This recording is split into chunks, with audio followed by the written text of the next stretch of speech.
Josh Allen, the chaos agent has returned. The Bills are making the playoffs, thank God. So like we'll have more Josh Allen, but this was the most Josh Allen I've seen Josh Allen in years, yes. Honestly.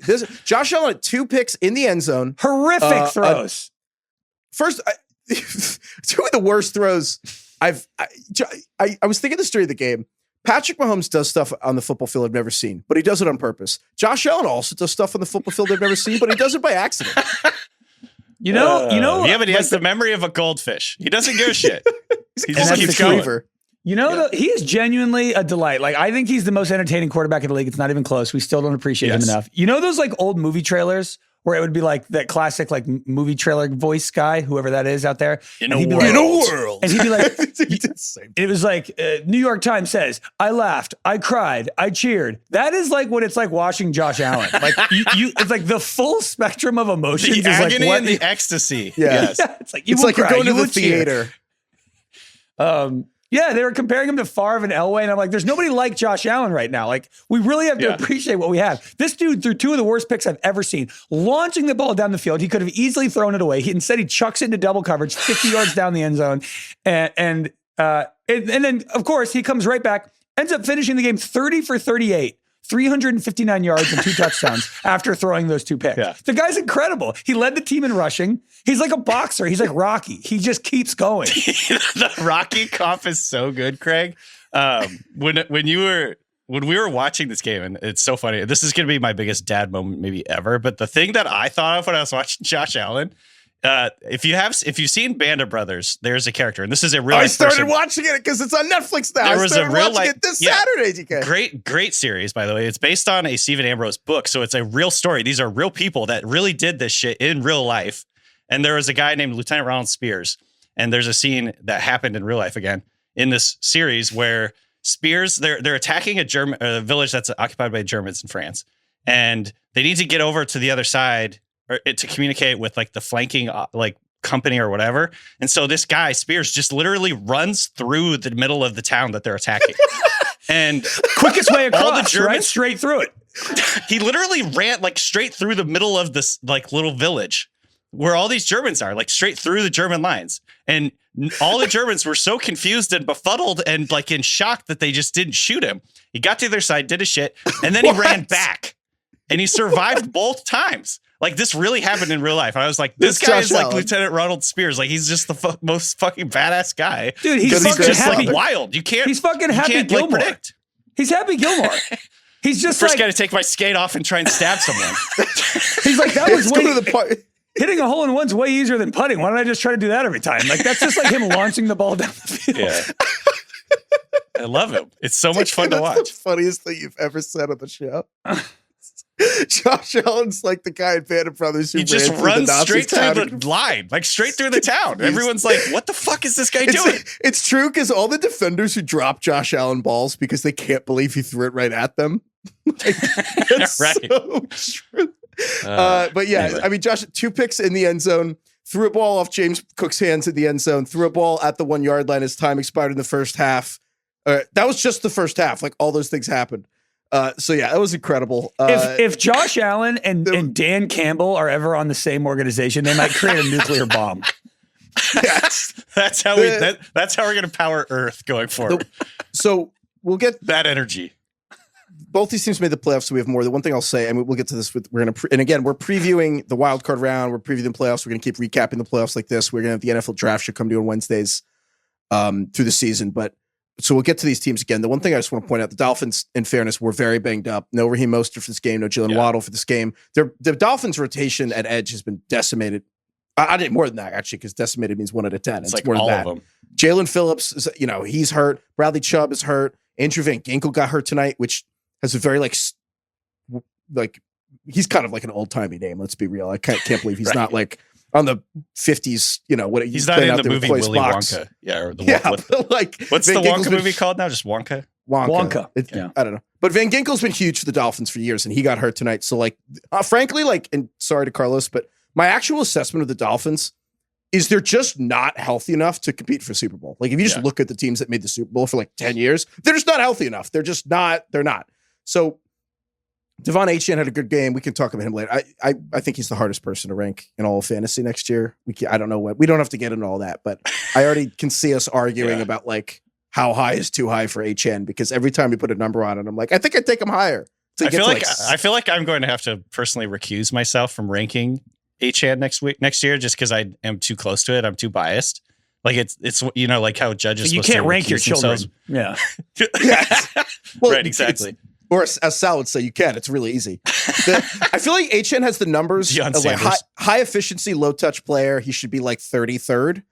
But if you're like, I want to take him higher, you can go up to like 6th. And I'd be like, yeah, sure. I don't know. I mean, if he gets 15 touches a game and he stays healthy, he's the number one running back in football. Every week Mostert's out, he's a top 3 running back. Maybe that's too low. Raheem Mostert averaged 15 touches a game this year, scored 18 touchdowns, and he was the RB2. Like, give HN 15 touches a game, breaking fantasy. I'm telling you. We have all offseason to argue about that, but there's still football going on. So I have to say this, and I know that I'm prone to hyperbole sometimes. I think this is the best wild card weekend I can ever remember. Let's be real. Sometimes wild card weekends, there's kind of like some real bad matchups. Wild card weekend. I will literally never say that. I'll never say that. Not even for this one? This one's super. Well, this is the only, you're right. This is the only one that's ever been super.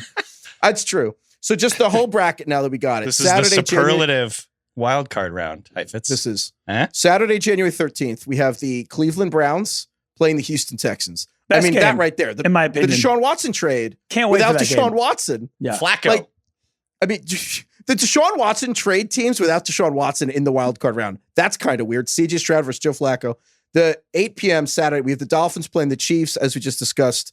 Tyreek Hill versus the Chiefs, which Tyreek Hill, they played in Germany. It was a weird game. And then Tyreek Hill was so disappointed he didn't get to go to Arrowhead. So now we have Tyreek Hill and Arrowhead, just like also just the two hot, nasty, badass. Do you think he's going to get booed?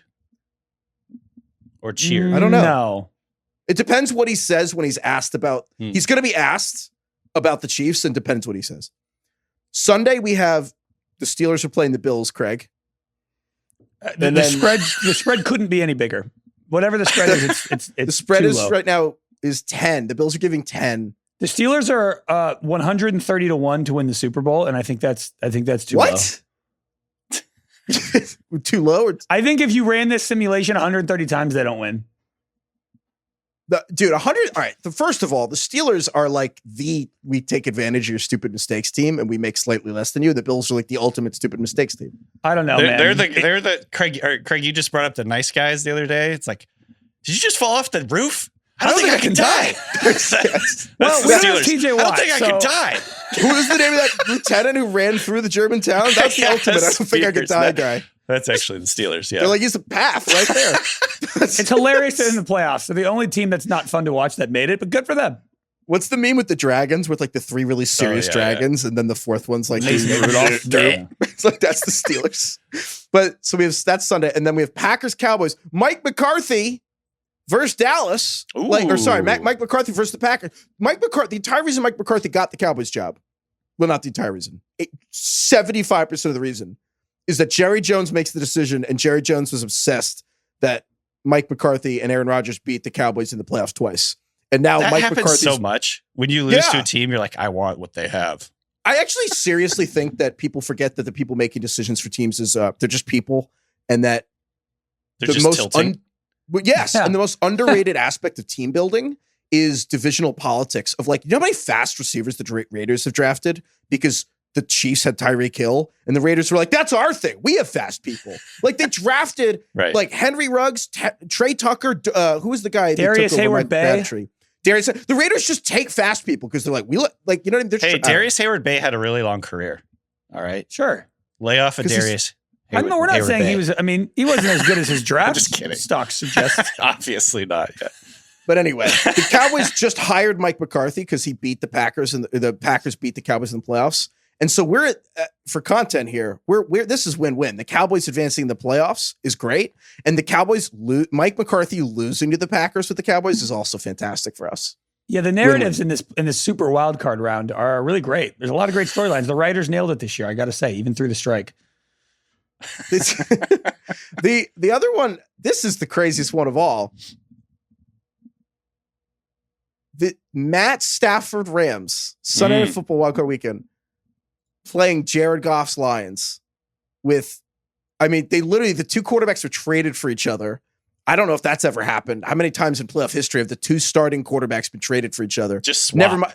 Never mind the fact that it's like the win-win of like all the Lions fans love Stafford and kind of rooted for the Rams when he made the Super Bowl. And then Goff kind of like wants revenge on McVay because McVay like abandoned him at the altar. Yeah. And then these teams are like Amon-Ra's likable for the Lions. Puka's so likable. Like all these guys, they're not just good teams, but they're fun to watch. Like, I think this hyperbole, but like, is this the best wildcard weekend game ever with the storylines and the talent and the watchability of the two teams? It's a really good narrative. My two brothers-in-law, like attorneys general. It's two of them. So how do I say two of them?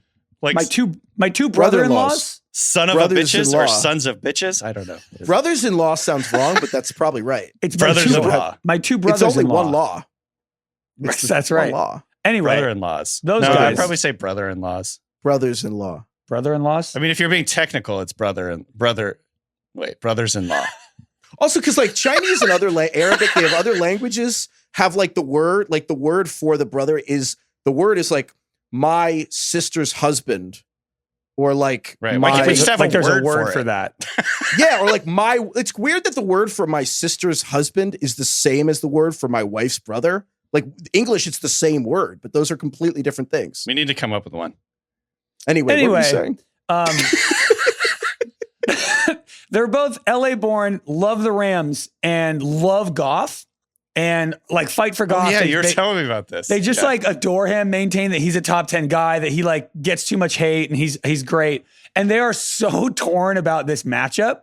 It's like your real dad versus your stepdad. It's like Stafford is like the stepdad that came in, and he has like a better job, and he's cooler, and he has a cool car, and he like buys you stuff. But like, but Goff he's cool. Like, he's taking me to like the game. We're sitting behind the plate, throws his sidearm, but real doesn't even look. Real dad is Goff. He was there from the beginning, like when times were tough, and he like raised you. So it's just a really. I'm very curious what Rams fans feel towards Jared Goff. Like if they are like my brothers-in-law, where they're like, they feel warmth towards him still, or if they're like, good riddance, we like Stafford, we like the cooler, shinier object.